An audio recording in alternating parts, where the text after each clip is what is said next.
So, you're preparing for the FRCR 2A, or maybe any massive exam, really.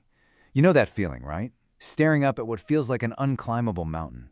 But what if you had the perfect map? What if you had the right gear? In this explainer, we are going to break down a proven strategy to conquer it. Let's get started. This right here, this just hits the nail on the head, doesn't it? It's not just the amount of stuff you have to learn.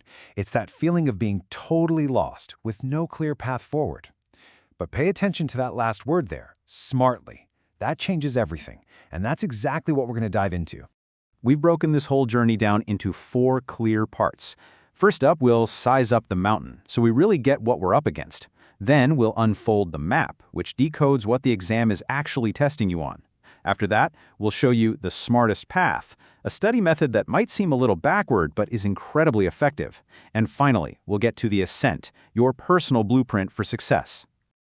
Okay, so let's start by facing this mountain head-on. What is it that makes the FRCR 2A feel so intimidating? And more importantly, what are those hidden traps that trip up so many really smart candidates? And this is the heart of it all. The real problem isn't just the sheer volume, It's the total lack of direction. You could spend months, literally months, just wandering through textbooks and still feel completely unprepared. It's like trying to climb a mountain in a thick fog without knowing which way is up. All right, enough about the problem. Let's start talking about the solution. This is where we unfold the map. Because to conquer any mountain, you have to understand the terrain first. So, what is this exam really about? Beyond just memorizing a ton of facts. This is the single most important thing you need to get. The exam isn't trying to trick you with some obscure theoretical knowledge. It's asking one very, very practical question. Can you make safe, sound, clinical decisions? Every single question is a test of your real-world judgment, not just how much you can remember. And how do they test this? Well, that entire vast, scary syllabus, it's all broken down into this one simple number. Just 6. 6 core independent modules. And suddenly that massive mountain doesn't seem so monolithic, does it?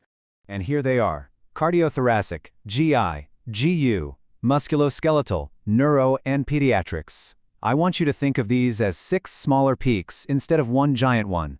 This breakdown lets you focus your energy and conquer them one by one. It's so much more manageable.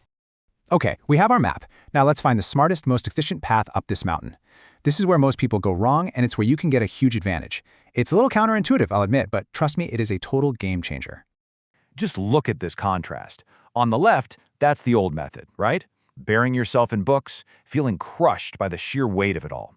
The smart method, on the right, flips that whole thing on its head.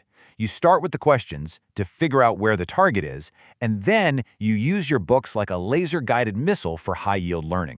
So this breaks that smart method into a really powerful cycle. Step 1 is the key. Use those question banks to guide your learning, not just to test it at the end. Step 2 is where the real learning happens. Getting a question wrong isn't a failure, it's a signpost.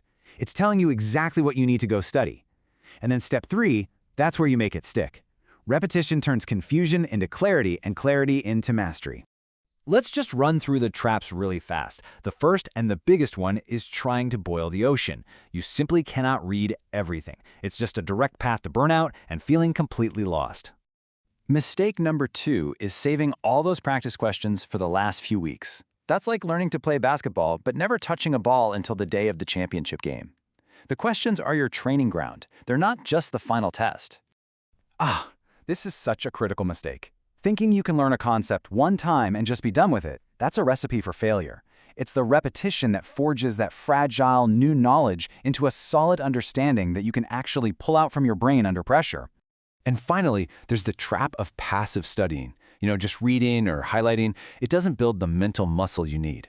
Active learning, the kind that's driven by questions, it forces your brain to engage, to retrieve information, and that's what builds the strong neural pathways that lead to success. Okay, so we've got the map. We've found the smartest path. Now for the final section, the ascent. Let's put all of this together into a practical, step-by-step blueprint that's going to take you all the way to the summit. A 4 to 6 month timeline is really the sweet spot. In the first couple of months, you focus on breadth, using questions to build that core framework of concepts. For the next 2 months, you pivot to depth. You do deep dives into the weak areas you've already identified. And that final month or two, that's all about speed and stamina. Just rapid-fire revision cycles and mock exams to get you ready for game day. And what tools do you bring on this climb? Crucially, you've got to pack light. Resource overload is a real thing, and it can absolutely kill your consistency. Just pick one core textbook, one question bank, and one revision source, and stick with them. Mastering a few good resources is so much better than having a shallow understanding of a dozen. If you take just one single thing away from all of this, please let it be this. This exam is not about being the smartest person in the room. Not at all. It's a test of your discipline, your strategy, and your consistent effort over time. A good plan that you execute consistently will always be disorganized genius.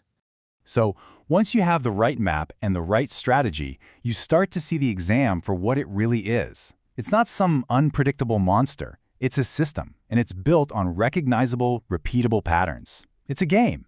So the only question left is, are you ready to master it?